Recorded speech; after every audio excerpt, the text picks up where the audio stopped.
నాగ చైతన్య భార్య శోభిత ధూళిపాల తన కెరీర్ పరంగా దూకుడుగా అడుగులేసిందని మీకు తెలుసా? అంది వచ్చిన ప్రతి అవకాశాన్ని ఒడిసి పట్టుకొని హీరోయిన్గా తన మార్క్ చూపించింది. ఈ క్రమంలోనే డేర్ చేసి ఓ సినిమాలో వేశ్య రోల్ కూడా చేసింది. బాలీవుడ్లో మంచి గుర్తింపు తెచ్చుకున్న శోభిత ధూళిపాల తన ప్రత్యేకమైన నటనతో టాలీవుడ్ ఆడియన్స్ను కూడా మెప్పించింది.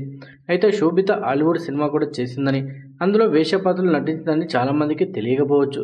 వీడియోలో మరింత సమాచారం కోసం వీడియోని చివరి వరకు చూడండి. అలాగే మన ఛానల్ సబ్స్క్రైబ్ చేసుకోండి. హాలీవుడ్ మూవీ మంకీ మ్యాన్లో వేశ్య పాత్రలో నటించి అందరినీ ఆశ్చర్యపరిచింది శోభిత.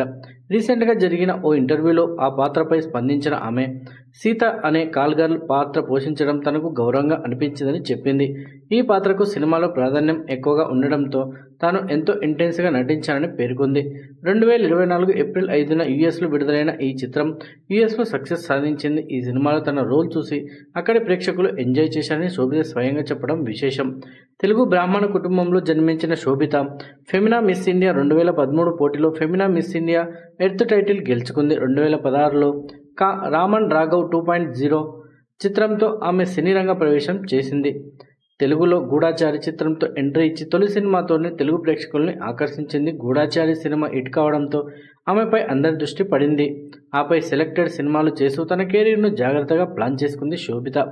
సోషల్ మీడియాలో కూడా శోభిత తరచూ ట్రెండ్ అవుతూ అక్కినేని వారింట అడుగుపెట్టింది.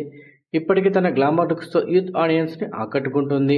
2024 డిసెంబర్ 4న నాగ చైతన్యను పెళ్లి చేసుకుని అక్కినేని కోడలైంది శోభిత ధూళిపాల. అంగరంగ వైభవంగా జరిగిన ఈ పెళ్లి వేడుకలకు స్టార్ సెలబ్రిటీలు కూడా హాజరయ్యారు. కొత్త దంపతులను ఆశీర్వదించారు కూడా. అప్పటి నుంచి శోభితకు సంబంధించిన ఎన్నో విషయాలు నెట్టింట వైరల్ అవుతున్నాయి. ఇంట్లో శోభితని బుజ్జితలి అని ముద్దుగా పిలుస్తారట నాగ చైతన్య. ప్రస్తుతం వీరిద్దరి పెళ్లి బంధం సాఫీగా సాగుతోంది. ఈ జోడీ ఫిక్స్ ఎప్పటికప్పుడు సోషల్ మీడియాలో వైరల్ అవుతూనే ఉన్నాయి. పెళ్లి తర్వాత కెరీర్ పరంగా కొంత గ్యాప్ తీసుకున్న శోభిత తిరిగి సినిమాలో నటించాలని ప్లాన్ చేసుకున్నట్టు సమాచారం. ఈ మేరకు కొన్ని కథలు కూడా వింటున్నట్టు తెలుస్తుంది. కాకపోతే దీనిపై అధికారిక సమాచారం బయటకు రాలేదు. వీడియో నచ్చితే లైక్ చేయండి, షేర్ చేయండి, మన ఛానల్ సబ్స్క్రైబ్ చేసుకుని మరో ఇంట్రెస్టింగ్ వీడియోతో మళ్ళీ కలుద్దాం.